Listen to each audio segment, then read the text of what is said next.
neskorých nočných hodinách sa opäť vraciame do Košíc. Kde je 20-ka?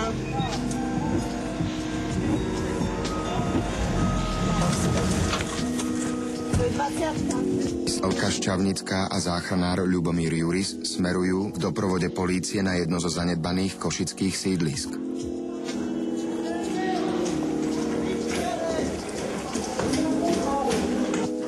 Ponáhľajú sa k prípadu mladej ženy, ktorej náhle ochrnula ľavá časť tela.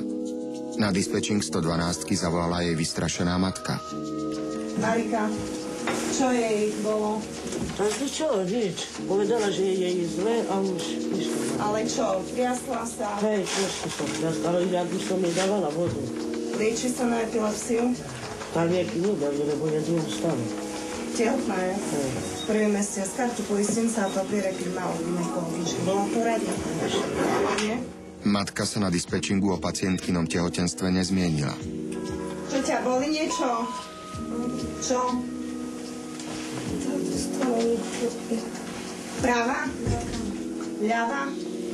Táto? Dvihni nohu. Dvihni nohu. Len ľavú. Nejde? Zdvihni mi pravú. Pohyb prstami. Prstami mi pohyb. Takto. Nejde s tými? Prstami mi pohyb na tamtej ruke ľavej.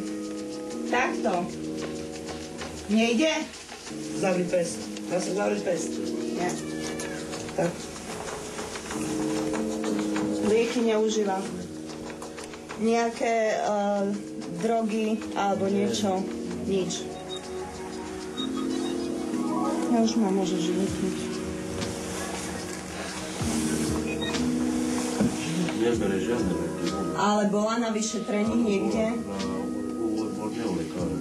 Záchranári usudzujú, že v prípade tejto pacientky je prevoz do nemocnice absolútne nevyhnutný.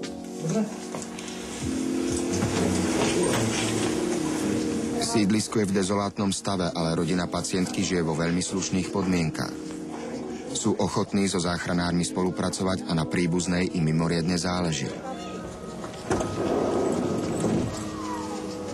Záchranári chystajú tehotnú ženu na prevoz do nemocnice, kde sa budú skúmať príčiny jej stavu, stanoví sa diagnóza a nasadí potrebná liečba. No.